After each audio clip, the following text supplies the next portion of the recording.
All right, guys, welcome back to another episode of the Defying All Odds Podcast with your host, Jesse, and my co-host, Rafa, as always. Today, we've got a very special guest coming to you live here at Columbia University. We have a senior from the engineering school. Please welcome Gabriela Sartan. Thank you, guys. I'm very happy to finally be here. It's been long in the works. And Yes. I've been very, very excited to be on here for a long time. It's just, I'm glad I finally opened my calendar and actually It'd be like that, yeah. Well, pleasure to have you on. Everybody, I mean, again, you guys are seniors, so you guys have a packed schedule. Oh, yeah. The closer you guys get to May. So, but again, hey, we made some time and we're here. That's what matters. Absolutely. No, and the final pinpoint was actually like me putting it in my calendar, because if I showed you actually on my phone how I schedule out my days, like this is one of the big quirks about me. Like I have, well, first of all, every morning I take at least an hour to myself. That's just that's designated Gabby time. Like Okay. I sit there, I either call my grandma or I do like the little New York Times games or like my Duolingo.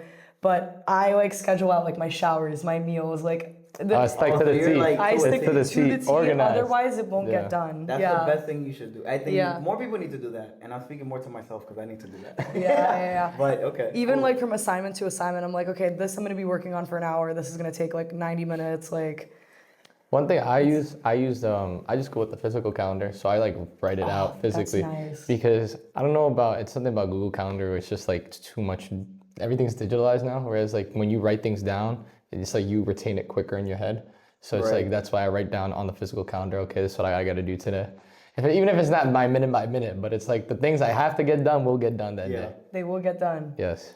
That's cool. That's cool. And you mentioned the Duolingo. I think I'm gonna start with that.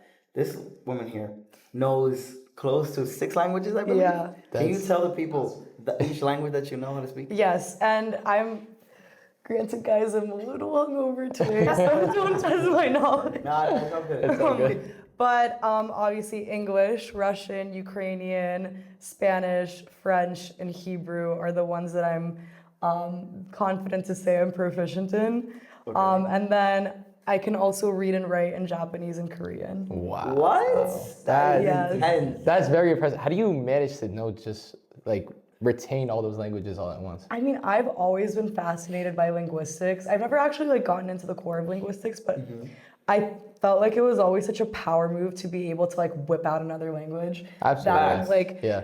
that and like because you know I love Yap.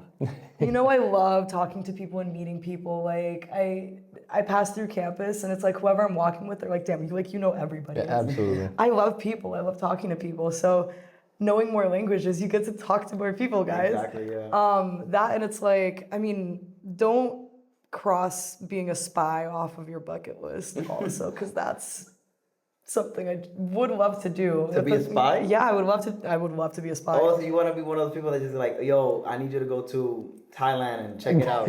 Exactly, and then I'll be able to go over there and yap for real, like a local, Tell me yeah. about Thailand. What are their secrets? Oh my God. I don't know, I haven't been yet. I also don't know Thai, so. Okay. Fair enough. But I shouldn't have this on record, on video, my plans to like foil the Kremlin if I were to ever go in there. I'm asking as like a KGB officer. Oh my God, that's crazy. Damn, she's on a mission, legit. Put me in, coach. Like I'll take care of it myself. Clearly something's not being done right. So I can't speak to that level, but I can say that like I can say I'm proficient just in English and Spanish, and so is Rafael. Yeah. And I'm able to think in both languages. Yeah. So it's pretty easy to code switch where I could just start talking English and then switch to Spanish right away. But anytime where I try to learn, like I remember I was in Italy last year and I was trying to pick up a little bit of Italian. It just feels so foreign. Like it's just very complicated because you're so used to speaking 2 languages. I don't know a third one. So let alone 6, 7 languages. That's very impressive. Yeah. thank you. It's definitely, like you said, it's a very big power move. Like, Absolutely. just from like the again, from Jesse and I knowing Spanish, when we get someone that doesn't know any Spanish and they hear like, oh my God, like how do you do this? Like It's just easy from for that us to alone, code switch, yeah. For you to do that 6 times over is like, you know, that's dope. It's fun. Like, I mean, for instance, This is crazy. One of the dreams I had last night, like I was dreaming in French, which is crazy because that's never happened to me before. Dreaming in different languages. how do you dream? It had to be I had an El Paso style Dirty Shirley at 10:20. It had to be that. Yeah. Just a splash of orange juice is what makes the difference. But I swear, like after my nap between the Darty and going to 10:20, like one sip of that drink. Changes everything. It felt like the Gatorade dump after winning the Super Bowl. That's like what it felt like to me. Yo, just for context, so yesterday, these two fellow people here decided to have a good time to celebrate they're about to graduate in a few weeks, so they decided to have what they call a darty. And again, in other words, just going out to party in the morning. I was invited to this darty, and let's just say they had a great time. Okay. No. Time out. Raphael had an amazing time. No. Let's clarify that. I was analyzing, just studying, really figuring out how college people work, Almost as if you didn't go through the process. I was working covert ops. I was sober the entire time. Right. That's so funny. There was something I actually wanted to comment on in terms of the languages, and I completely forgot. Oh, the code switching. It's so true because like. One thing that's interesting, the reason I know Spanish is because I grew up in Miami. Right. So like they required us to take Spanish like every single year in elementary school and then like 2 years in high school also for you to graduate. And just always being around the language all the time in Miami. Like I find that having been here for 4 years, I don't code switch to Spanish anymore. But when I was down there, I would have thoughts in Spanish. Okay. But nowadays Speaking Spanish is something else. It's something else. And like now what's most common to me obviously is just between English and Russian. Okay. Really? Yeah. Especially because I'm in a class this semester called Russian through theater. Okay.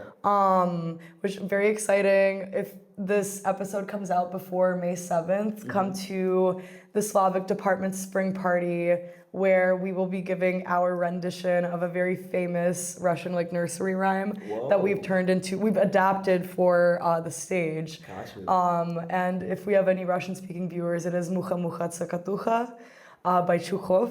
So are you guys gonna film it as well? Is it gonna be recorded? I really hope we do film it because I think if we film it, it could belong in an avant-garde exhibit. It's a very camp performance. I don't want to give too much away because you really should come see it. Come check it out.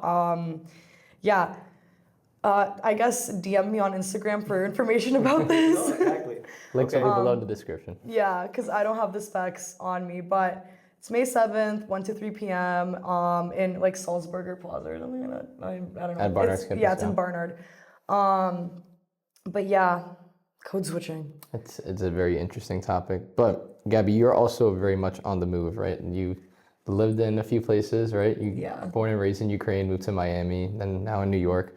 What's that life been like trying to shape your identity when it comes to moving so many parts in so many places? Damn, this is such a salient thing to talk about right now too, because we're 2 weeks out from graduation. Right. It's something I've been thinking about a lot, in shaping my identity, and something that I've been thinking a lot about is my capability to be independent and the feeling of independence, and in that same vein, the feeling of codependence, which is something I never even realized I had. But we're gonna leave this place in 2 weeks, and we're all gonna scatter all over the world. Yeah. We don't know when we're gonna see each other next, and that third place that is school, that is class, the library, the dining hall, it's all going away.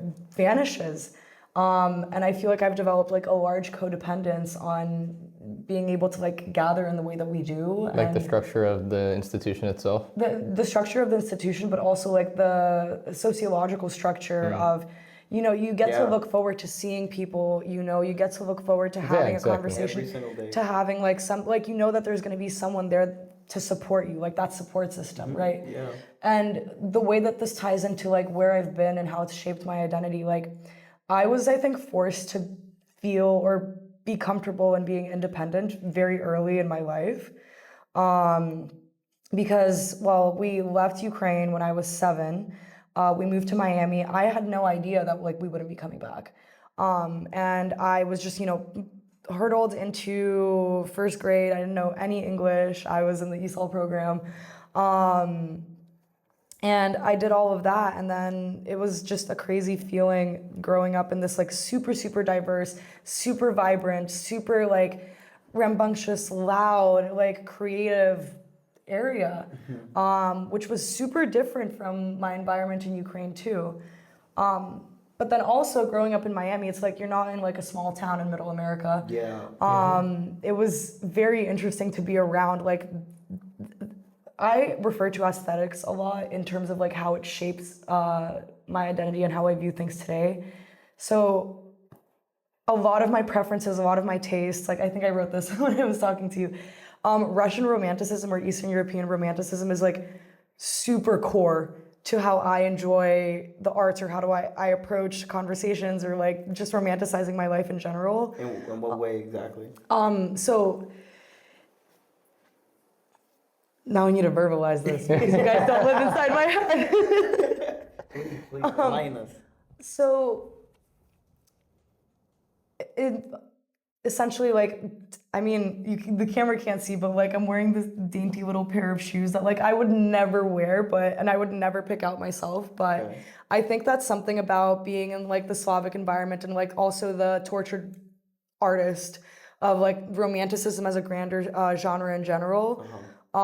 In the context of like Eastern Europe, provided me with like a very kind of like a free-spirited mentality almost. Where I do go with like the flow of the wind, and I do very much embrace the chaos. And this little pair of shoes I'm referring to is like, I would never have picked them out in a store. I never, like, even if I think I went thrifting, like I probably wouldn't pick them out, but like they came into my possession because a friend of mine was like, hey, these don't fit me, which, thank you, Zoe, I love them. Like everything from the clothes I wear to like the decorations on my wall to like, I mean, it's fading, but this was from a couple days ago when they were doing stuff on the lawns. Like, is very much inspired by the romanticization of all things around you, and like very Charlie XCX, everything is romantic. I think is in the spirit of like Russian, Eastern European Romanticism.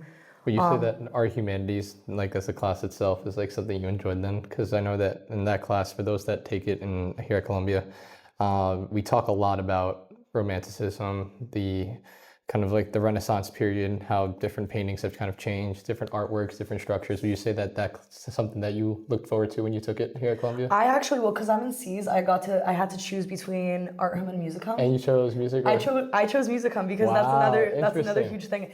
And ironically enough, my current gig is as a writer for artists. So all I do is like basically like art hum papers for work. And I have no formal training. I just kind of like look at it, enjoy it, write about it. I'm like, hey, these are my feelings. Do you just like kind of put your ideas like out there without like subconsciously? It's like you're just going pen and paper, writing things down, and not necessarily having to like, I guess like run into writer's block right away? Yeah, I just kind of like rip off dome. I feel like my best writing, and the thing is, this isn't always like a great strategy, because for academic papers, like I definitely could reel it back with like the ornate verbiage and like the metaphors and the imagery I make with my words. And actually just say what I'm trying to say, because I get lost in the sauce very often in academic papers. But some of my favorite writing, and I guess this is also to speak to me as a poet too, which this is so cringe of me to say out loud, but I'm a poet. And now you got bars. I do got bars, low key. I was like writing this morning actually, like this is why I said it's interesting, like reflecting after the dust has settled, after the last Grand Darty. I was sitting like at a little coffee shop outside, just like writing, you know, thoughtful, very, very like meditative. But to actually answer your question, some of my best and proudest work has always been just like off dome. I don't think about it. It's just something I feel. Like my most recent work for the professional work I do is for an artist. She's super cool, by the way. Olga Spiegel is going to have an exhibit in December at One Art Space, and I'm actually working on her biography, on a book for her, indeed. And I just did the catalog a week or two ago for the exhibit, and that's some of my best, I think, art writing, like the way I wrote about it there. And I didn't even know how to reference like actual art history or actual like techniques or things like that. You So just kind of like learn on your own. I kind of learn on my own when I do it, or like I take the little bits and pieces of knowledge I got out of like music hum, but I ended up like referencing like Charles Ives, who is contemporary musician. Like One thing I will say is it's kind of fascinating to find out you're in the engineering school, right? And remind you your major, your operations research. Right, Yeah. operations research. Yeah. But you're very much interested in like the humanities side, which is very much more engineered, I guess, towards the Columbia College like curriculum rather than the engineering curriculum.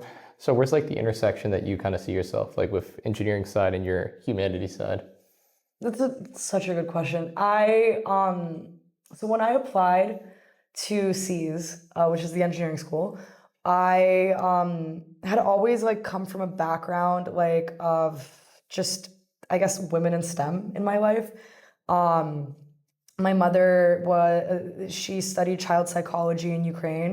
My grandmother back in the Soviet Union, she like would work on she actually worked on the first IBM computer before it was like sold over to the States. So that technology actually was developed overseas. Okay. And on my father's side, like my grandmother was a nuclear engineer. Whoa. You know, like a nuclear engineer. yeah. So it's like I've always been around a lot of very tech heavy stuff. So it's been very natural to me to think like empirically, like a scientist. Okay. But that intersection comes about, I think, in the most interesting and fascinating way when you think about things anthropologically or like psychologically. So I have a psych minor. Right. And that has been some of the most enriching coursework I've received at this school, is learning about the human mind. And that's never going to stop being interesting to me. Right. And I think that's the exact intersection of having like empirical reasoning and thinking and having that technological background where you're able to evaluate things. In like I feel like it's like thinking logically, but also but also looking at the facts. Right? Exactly. It's like the reasoning why we do things, like why we make certain decisions. And that's where the psychology comes from. Yeah, Yes. it's like you take an answerable question with psychology, or like rather, you take an unanswerable question, which is like the human mind is so complex. Why do we dream? Why do we feel? Like evolutionarily, sure, all these things have answers. Why do we do things that when people say you shouldn't and you end up doing it anyway? The equivalent of like studying a long night in Butler. Right, exactly. Like, why do we darty? Why do we feel like the warrior urge to go and darty as hard as possible? And you take these unanswerable questions and you apply like an answerable formula, like the scientific method. And that's where things become super interesting, because then you have to apply the element of like empathy and compassion into it. Yes. And being able to like relate on that level and take more of the humanistic elements of just personal like anecdotal experience and dig deep into like even spirituality, really. Like I don't want to go into like the whole spiritual psychology element of it, because Go in. I'm at odds with what Teachers College is doing right now. Kind of. Yeah, I'm like, what? They have a spiritual psychology program, which like I don't know too much about, but just I'm like, guys, what are we doing here? What I will say is it's always interesting to see like there's so many different paths you can kind of take when you're here at this university, and different subjects of area to study, different programs that you can kind of put yourself in. But it's always about, like Rafa always says, like about where we place ourselves, right?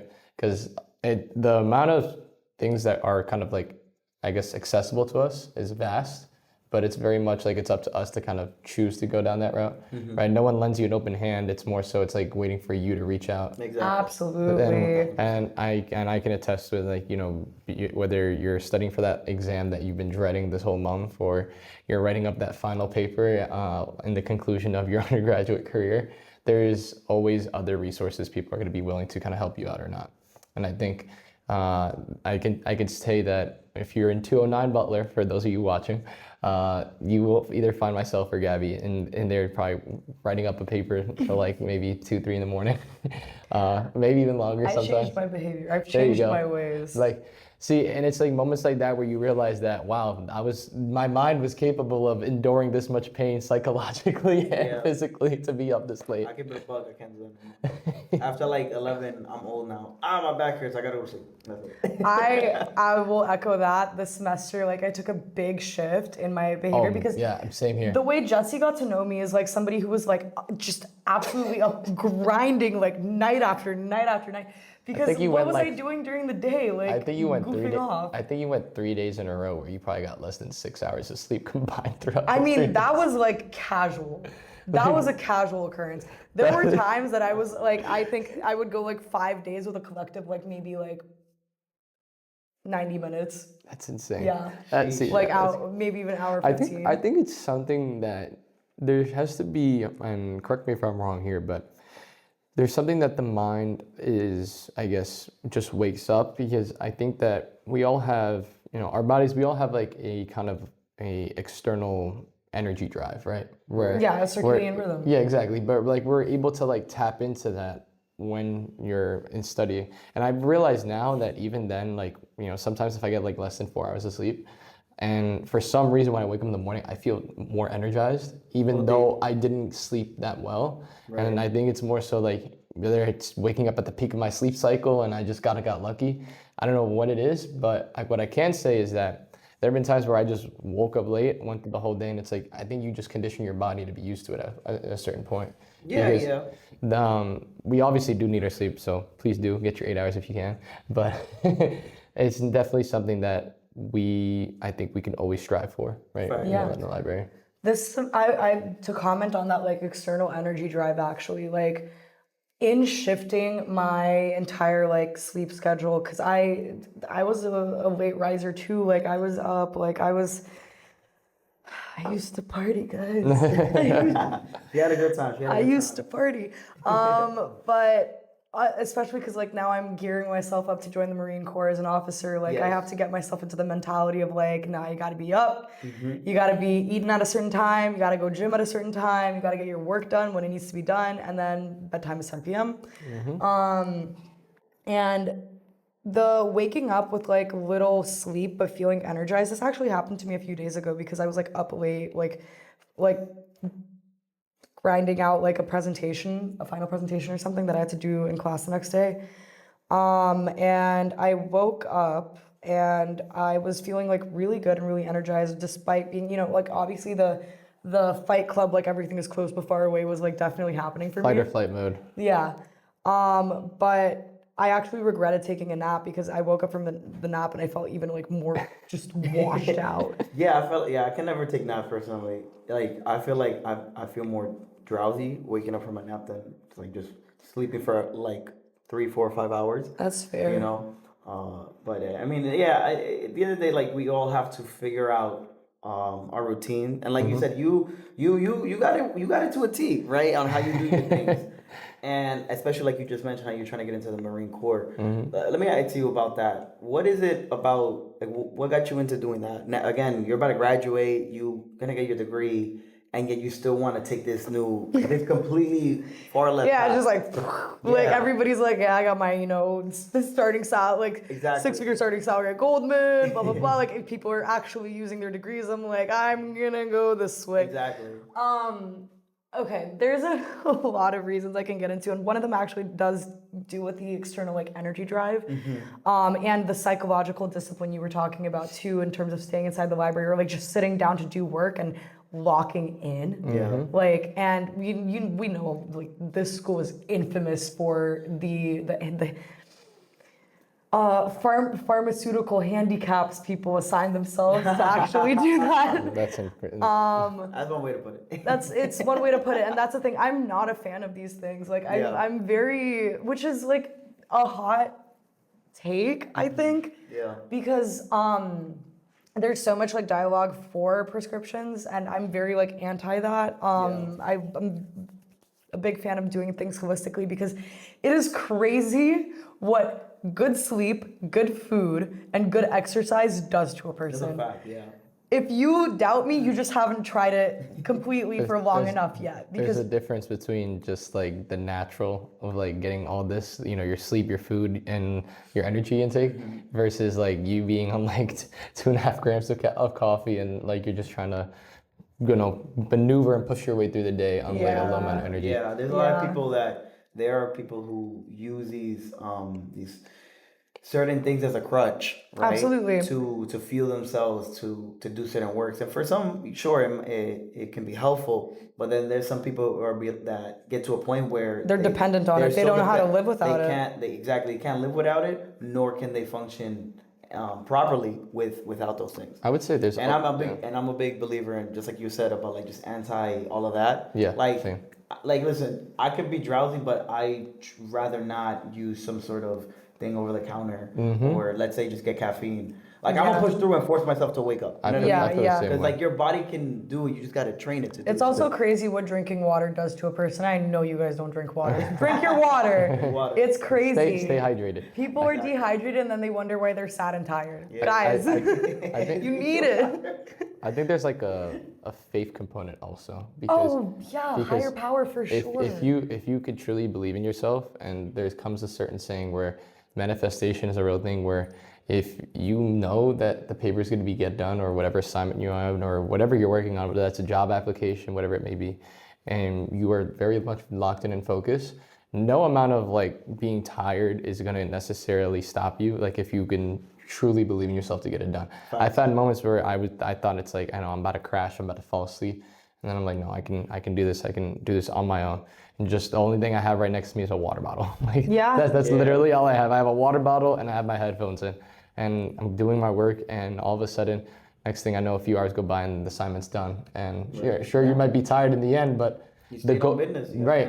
You finish 10 toes down. Because I think I'm one of the types of people that I feel like, you know, sometimes just starting something and just finishing it right there, even if it's just a rough draft, is better, because then you could come back to it later on. Yeah. Right. And then edit it builds up. because then if I stop, let's say, you know, midway or quarter of the way, now I have to rethink those ideas where I came up with with the start of the writing, and those ideas that I'm gonna have now are gonna be different. Yeah. I might just get the whole thing done.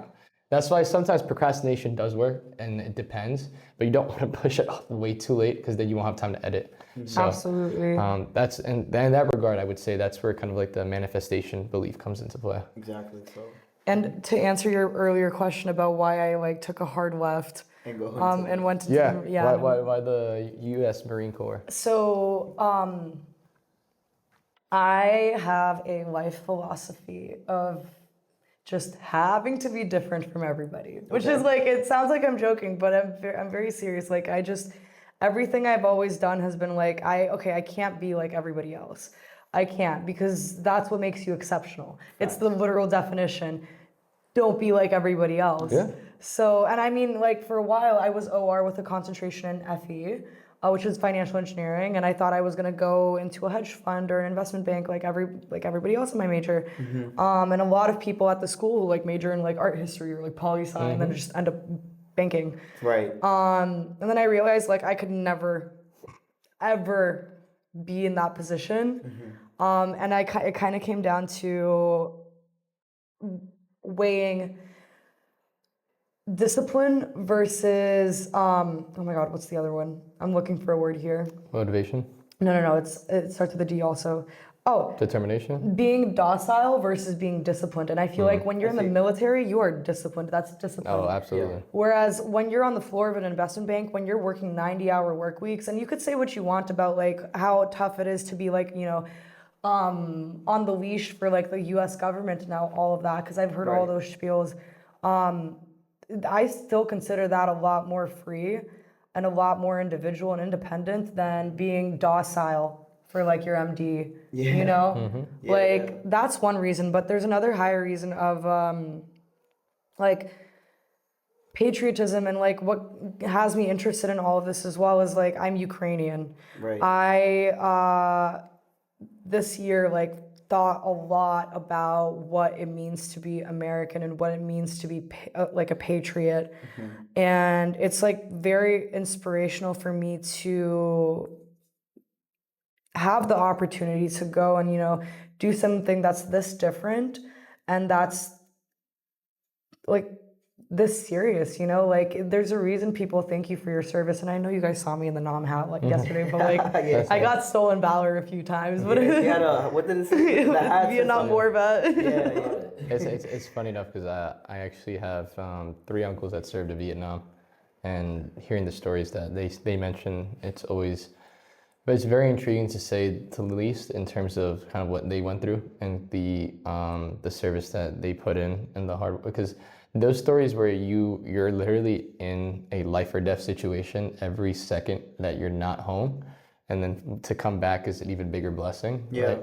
And even to come back not just alive but also healthy is also an even bigger blessing. And so hearing everything that they go through, it's like remarkable to understand why people, especially veterans, that they have such a determination and such a discipline in whatever craft they do. When I was at BNY last summer, there's a kind of a group. They have like subgroups for different identity groups, basically, that people can be a part of. And so they had a veteran one. And so I was attending one of the veteran presentations when they were presenting like these groups. And one of them was like, he had like done like 2 tours in Iraq and 1 in Afghanistan.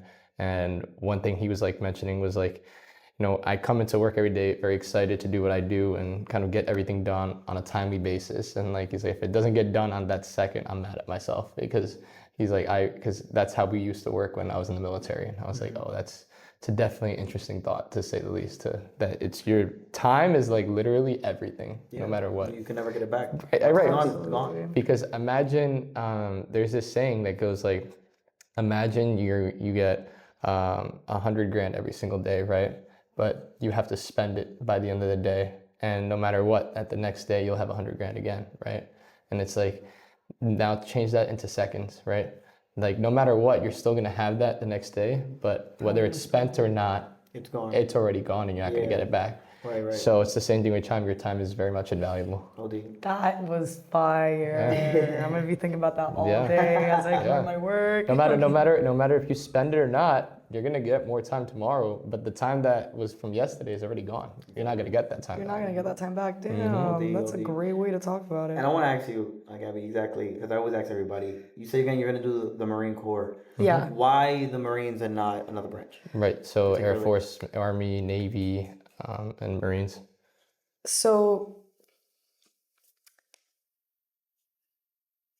to me, the Marines stuck out because, like, it is the most demanding, like, mentally, physically, like, spiritually even. They're the toughest ones, I think. Like, I mean, they're the few but the mighty, right? They're the ones that you call when you need to get things done. The few, the proud, the Marines. That's the few, the slogan. proud. Yeah. And that definitely drew me in, but I also thought it was very interesting the types of MOSs they have, because I would be going in as an officer. Well, I have to get through officer candidate school, and by December this year, we'll find out if I get commissioned as an officer. But there was a very interesting MOS, and this goes back to the crossover of my technical background and my interest in humanities. They have a human intelligence unit that really, really like hooked me, because it's different from the way the other branches like have their intelligence units, and the way that it's structured in the Marines is very, very different from how it's structured in the other branches.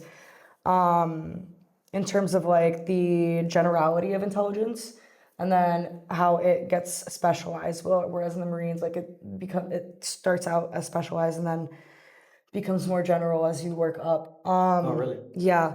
I figured it would be the other way around. Right. So the other branches, it is like that. And I didn't want to be working with like signals or, counterintelligence.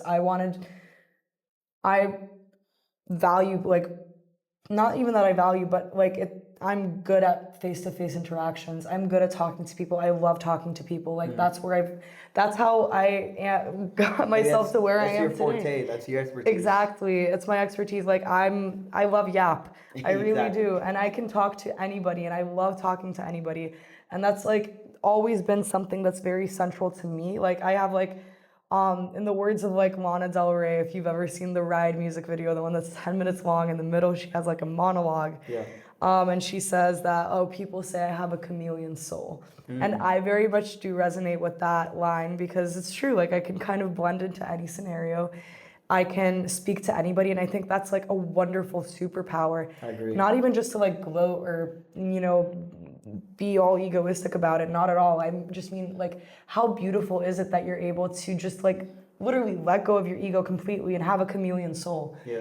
And be open and willing to like talk to anybody, absolutely. anything. And I know that this is like very like peace, love, and vibes when we're talking about working human intelligence for the Marine Corps, but it's very valuable when it comes down to the actual groundwork that you would be putting in when you're talking to someone, when you're using the languages that I know, when you're using the technical background, and obviously when you're speaking to certain people, when you get like a profile, I would imagine, I mean, I haven't worked as a spy yet, but like you need to be able to talk about certain aspects of like art history, or like if you're, I don't know if this is very James Bond, but like if you're in a casino, know how to play Hold'em, like yeah. know how to look good while doing it. Exactly. So there's just a lot of things that you need to be aware of, and I feel like my affinity towards wanting to do everything and be everywhere and talk to everybody, and like I have like a long bucket list, like a lifetime bucket list of things I want to get done because. Okay. What could you name some? Yeah, sure. I mean, one day I would love to own my own restaurant and curate the menu. I want to go to culinary school. What would be the name of the restaurant? Oh, I have no idea. Let me ask you, what would you serve? Well, yeah, what kind of food? Well, one dish I would serve for sure, I think, is something my mom makes, and I love when she makes it. It's like a Moroccan salmon dish. So it's like, if I were to describe it to you, you would probably find it really gross, but it's baked salmon, but you bake it with like the same kind of paste that you use for like shakshuka. Kind of. It's like you gotta explain it. Yeah. Elaborate on that part. It's like a red pepper paste, and you also throw some chickpeas in there, and like some green peppers, like and some lemons. And when it comes out, it's just so good. It's so good. I would do that. I'm also super into the idea of like now bear with me, sushi cakes. And what I mean by that is like, I don't think I've ever heard of that one before. Yeah, it's a new one for me. What I mean by that is like when I was little, one of my favorite things to eat at this one restaurant near where I grew up in Florida was this like huge, like you take like a cake thing, right? Like a layer cake? No. Not like that's very extravagant. We could do that. We could do events.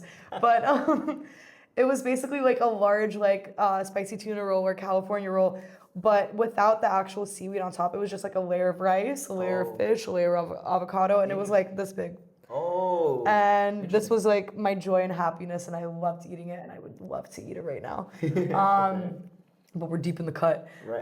So we can't, of course. Yeah, That's funny. Of course. Yeah, but that's one thing I would love to dabble with, like having one of those kinds of like weird dishes that taste so good to me. Okay. I also am a connoisseur of omelets and avocado toast, having, like having to make ends meet in the city and eating breakfast for every meal. So, I have cooked eggs every single type of way. I've perfected a poached egg. I love a poached egg. Yeah? I will have you can make like an eggs Benedict? Scrambled. Yeah, honestly, I would open another restaurant like just for my breakfast menu. Honestly, like I would have like one piece of the menu could be like the ways I serve a poached egg, and like another side of the menu would be like the variations of an avocado toast. Like that would cook. You put that in like East Village or something around here. Oh, they would eat it up. They would legitimately. Someone's gonna steal my idea. Okay, that's giving too much sauce. I know, but another thing I want to do, and I wanted to do, because I started out at Columbia as an applied physics major, and I really do want to go back to this field one day. But maybe not in the capacity of doing the actual science, but maybe like doing the actual operations behind it. I've always wanted to be an astronaut. I've always like NASA, I've always wanted to be an astronaut. Like the oldest sticker on my computer is literally it's a sticker of the Voyager 1 record. And if, by the way, have you guys ever listened to it? No. It is, wow, like I have chills right now because you have to remember that this is what we put out into space and shuttled it, and now it's like traveling very far away. Yeah. Just in case it comes into contact with other life, and like this is the such time an capsule. It's kind of like a time capsule, yeah. So it's explaining, and we don't know if these people speak or understand, like Understand what we say, or yeah, if we're yeah, not understand exactly. what they say. We have no idea how they actually communicate, if they communicate, or if they're able to just like telepathically do things like. So we put a record out there, and it's so incredible to me that we captured human life, like life on Earth through sound. And when you actually listen to it, it is beautiful. Like it's not actually like pretty sounds, but it's just like it brings you to tears, because it's like it starts out with like the sounds of like water and nature, and then it literally is the sound of human evolution. At like, I think at like 20 minutes in, you hear like the sound of like a steam engine. Like I literally have chills right now because this is so cool to me. Like I'm geeking. I'm super geeking. Like if you have the time, I do highly encourage like for you to listen to it front to cover. Like it's such a meditative and cool experience. Like I could literally cry talking about it. But yeah, like that's like the oldest sticker on my computer, and I've always been fascinated by space, the final frontier. Yeah, like it's so cool to me. It's because there's so much that we don't know. Just to put it directly, there's so much that we don't know, but there's so much out there that is so fascinating to learn about, and space in general definitely intrigued me as well, and figuring out and understanding like how much of us is out there or like us. Yeah. Or if there is any at all. I believe that there is, because I cannot believe. Yeah. But just by the fact that they say that the universe theoretically can be infinite, just from that theory alone, we have to believe that there's something has to be out there. Because if it is infinite, that means there should be an infinite possibilities of us. Yeah. Just from that alone. I mean, there's also more to it when you think about that. We're only like surrounded by us, right? Like at least here on this planet, but the solar system. But I mean, I'm saying like here on Earth, just alone, like it's just us, like and animals and human and life and nature and whatnot. But to think that we've only discovered maybe a tiny little fraction of the universe, and to think that how big the universe really is so crazy to think about. Like we're like a really tiny small speck. Bro, we a grain of rice, bro. Exactly. Probably smaller than that. Smaller than a grain, like a fraction of a grain of rice. Yeah. Compared to the vastness of the universe. Exactly. So there's, who knows like what else is out there, right? It's very intriguing to know. Comment on that. There's actually something called the Fermi paradox, which get into it because like whenever somebody asks you like, oh, do you believe in aliens? It's like, do you want to believe in aliens? Like, the Fermi paradox essentially states that like, okay, yeah, life is infinite, the universe is infinitely expansive, and there's also the whole idea of like, I get super geeked on talking about Einstein-Rosen bridges and the whole like interstellar of it all. Like, Nolan is so cool. Christopher Nolan is so cool, guys. I love that guy. But the Fermi paradox essentially states like, yeah, like we are so young on the actual timeline of how long the universe has been here. Yeah. If this is the entire timeline, we've existed for this long. We are young. We are very young. If the universe were babies, if the universe has existed for that long, then like the chances of life forms like us being here are like just factorial, you know, like exponentially, like. It's like a combinatorial explosion, but nonetheless, given we're so young, and now this references like something called the Kardashev scale, which is a scale that ranks like how high, like how advanced of a civilization you are. Right. We're not even type 1, because type 1 is something, a civilization that is able to like harness all of the energy of its home planet, and we don't have that. Yeah, I wanted to mention that how. Like, again, there's so much that we don't know about the universe, but there is so much that we don't even know on our damn planet. Right. You know what I mean? Yeah. I mean, we can't even say that we cannot genuinely say we've conquered our planet. Yeah. There's so much of our planet we don't know how it even works to begin with. I mean, we've barely discovered the ocean. That's just one aspect. And not even getting into like the Earth's core and all the layers. And we're not even type 1. Exactly. We're not even type 1. And then there's type 2 and type 3. So when you think about like, do aliens exist? If they do, we're screwed. Like we're behind, bro. We are screwed because they will find us and they're going to colonize us for our resources. They're going to Christopher Columbus. they're literally going to do that because they're going to look at us. They're going to, and also the way that they communicate with us is likely going to be like us trying to talk to a squirrel. Or a squirrel trying to talk to an ant. Yeah. Like, think of it that way. Like, how do you talk to an ant? Right. Really? Like, right.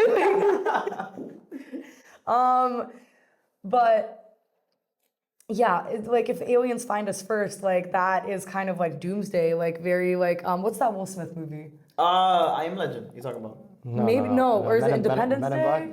Independence Day. No, they get Men in Independence Black. Day. Men in Black. Okay. It'll be like Independence Day where it's like, yeah, they're here to basically zap us with some kind of futuristic ray and we are like a log on a lumber truck for them. Yeah. You know? Yeah. So it's, like I do believe in life forms other than us out there, but I believe in them more so in the aspect of like bubble universes or parallel universes. Okay. And in the way like time moves, like in a mathematically, if you actually like look at these equations, it's fascinating. That the way that like we basically essentially have the proof for alternate timelines existing. Right. So that's what's very interesting to me. It's like not even just like a completely different species of life exists. It's like us, but like a butterfly flap that swings this way instead of that way. Right. And exactly. all of these exist at the same time as us, which is very, very cool. It's very fascinating. And same time. I just tried to scale it down a little bit, right? Going back into like our planet, right? Specifically. Talking about how again you were raised in Ukraine, right? Right. I want to ask you because again you've done so much. You've explored and seen and learned so many different cultures and languages. How tapped in would you say you are to your homeland, particularly? Oh my Especially, goodness. I mean, everybody knows what's going on in the world right now, right? So, like, I just want to get you from your personal level. From Gabby's perspective. Yeah. Thank you for asking me. I've been like waiting for this moment. For this moment. This is the moment to shine. This is the moment to shine. For when I was a freshman and all of this started, like nobody cared. Yeah. Nobody cared. My professors didn't care. I had no support system. Like it was not good. So thank you for asking me.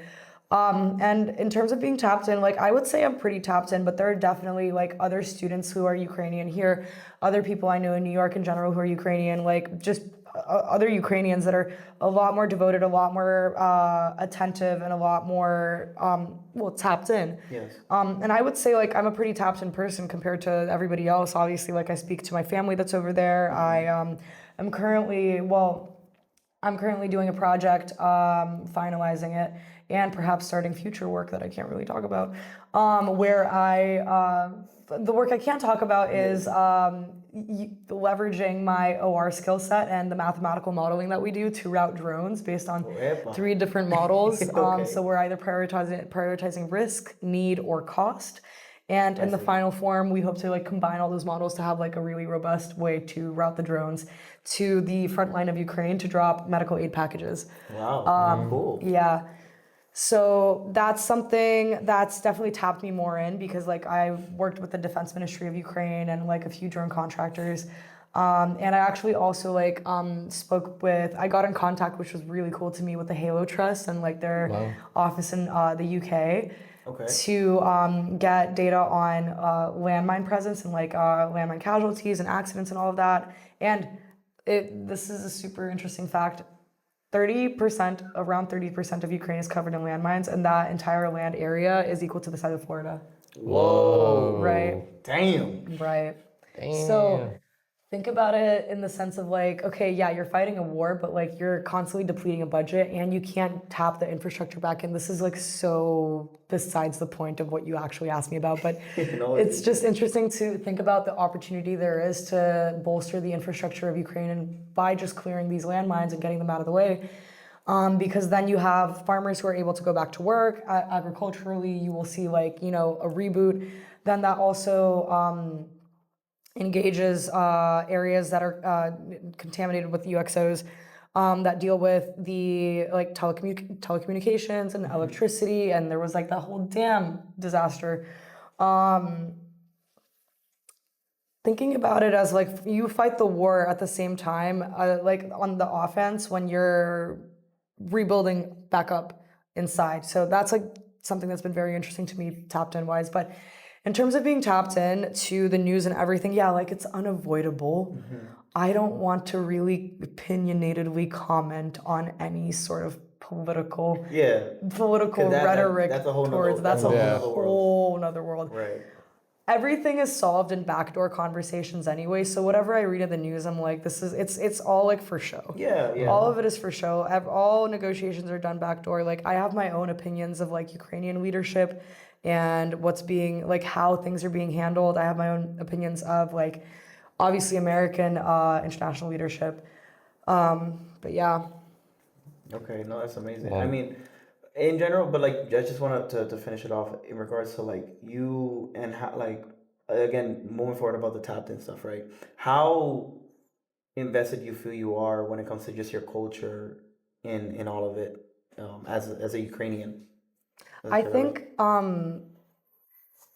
there's a Ukrainian word voля, which is essentially like the spirit to keep fighting, the spirit for freedom, and the will to do it. Basically, that's very central to who I am. Strong will. Strong will, like it's that like literal warrior spirit that's unlike anything else. That comes to you from an external energy and a higher power. Like you don't have a choice in feeling it. It's just like you will fight, and that's something that's so core to everything I've done. Like.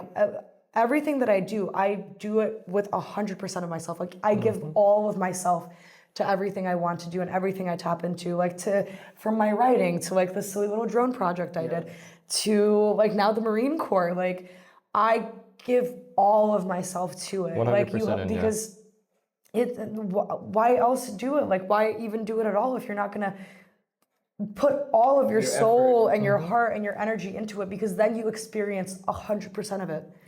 Right? So I think that's very central to like how I've always lived my life, and that's the Ukrainian freedom, like fighting spirit, which is I think very unique also to Ukraine and to that part of the world, especially when you look at the context and history of Ukraine. And like the Russian aggression towards Ukraine is not anything new. It's not something that started 15 years ago either. Right. It's been going on for a very long time. Look up the Holodomor. Literally before we were even born. So yeah, the Russian threat is tale as old as time, really. Even though, well, things did start in Kiev. We're kind of the originators. Like Ukraine geographically is older than the rest of it. Yeah. Really? Yeah. Because at a point it was called the Kievan Rus, but this is like off topic, but that's more like based on the history of just like how the country was like formed. Yes. Yeah. That was part of the Soviet Union at that point, right? No, this was when it was still a monarchy, like very, very, very long time ago. But yeah, that fighting spirit, that like put everything into it, the will to do it, the will to fight, just the integrity of it too. Okay. Definitely very central. Those are some very inspirational words, to say the least. I do think that that's all the time we do have here, unfortunately. I mean, time flies when we're having fun. Absolutely. Facts. But before we do go, Gabby, if you have any last words you want to tell our viewers, any inspiration, and then any people want to contact you, you can drop it now. Sure. Well, if I were to leave anybody with a message, I think it would be that look into stoicism, but like really like Aurelian stoicism, not like anything you'd hear from like Andrew Tate or anything like that, not like lock and have no feelings. Stoicism is all about feeling everything. And the message I really want to leave people with is feel all of it, feel everything. Yes. Because what else are you going to do? Like, it's so beautiful to feel. But yeah, and if you want to contact me, I have 2 Instagram accounts because now I've decided I need to start advertising my writing self. Good. So the first one is my main, that would be at G Sartan. And then my writing account is at I'm Not Russian Official. That's pretty nice name. It used to be my Finsta, and I turned it into my writing page. There you go. But thank you so much. Oh, and then find me on LinkedIn. Love to connect. Yes. We'll talk shop. We'll have her links down below in the description so you guys could go check out Gabby and her work as well. Yeah, this is great. Absolutely. was And awesome. to our viewers watching, thank you for joining as always. And thank you for listening to another episode of the Defying All Odds podcast. Stay tuned for more episodes like this where you might be the next guest. For the future references, we'll be continuing to post every Sunday. So be on the lookout for that. And this is your host, Jesse, signing off. Your boy Rafa, as always. And Gabby, thanks so much for having me, thank you. guys. Have a good one, guys. See ya. Deuces.